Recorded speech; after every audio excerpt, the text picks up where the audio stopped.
भिखन शाह के भाई राजू शाह जय हो तनी जोरदार ताली मारता दिया गुरगुरा करके। ये देखिए ना वो पिंदर जी के तोरी बहनी के प्यास लगल छो।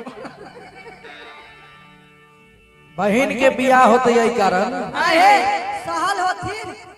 ए सखी ई सब छोड़ू, जय लड़का लड़की के लगन में नहीं, शुभ लगन में जिनका विवाह यदि नहीं होइया ओकरा की होइया आइरो बा जे ओकरा तक कटरा कटोरी कुहरा कुहरी मुहा ठुठी फुल्ला फुल्ली हप्पा सब शुरू हो जाइया।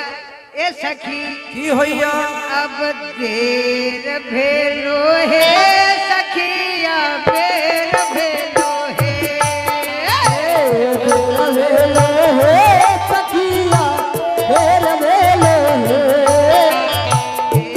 भेलो हे सखिया बेर भेलो हे बेर भेलो हे सखिया बेर भेलो हे लागदा आली ए कथी के देर भेल कथी के अबे कथी कहै छी ए कथी के देर भेल कथी के अबे बाली रे बाली बलुआ के बाबू भैया हमर गर्दन काट लेलु। ए कैला कला कला करै छन कहाँ रही हम बेटा के बियाह करै ले ले ले ले सहिला ने ओ पिंदर सा के बहिन से करवा देलखिन जेकरा तो सुझबे न करै छै।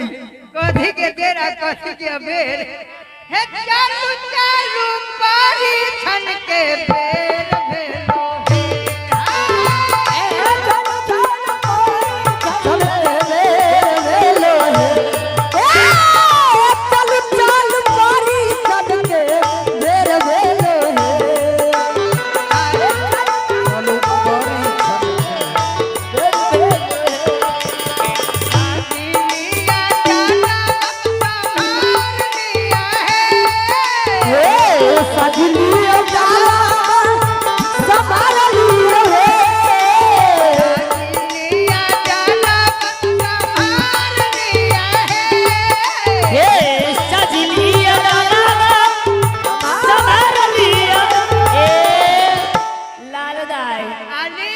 डाला में कौन कौन चीज से साजू समारू डाला है सजली है। हाँ है लाउ तो देखै छी लियो ना ये दीदी ये बउआ हमार पूतो गे हे सहिला वाला ओ पिंदर सा के बहिने एहो नूर से गद्दर गद्दर भर गया। सरकार सब चीज बना बढ़िया रख रहे हैं, कोई चीज न छूटल है जाके तो मूल्य चीज न है। भिखन बाबू अब दुल्हा सरकार के द्वार लगाई असेट रहला कहीं खाली रहला जिनका सके देव के है कुछ कुछ भगवान के द्वार लगाई। लाओ पहले हमें दे दे छी भगवान खजाना भरले रहतन। बोलिए जुगल सरकार की आओ इन्हें ऐसा दिलिया डाला संभाल लिया है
भाई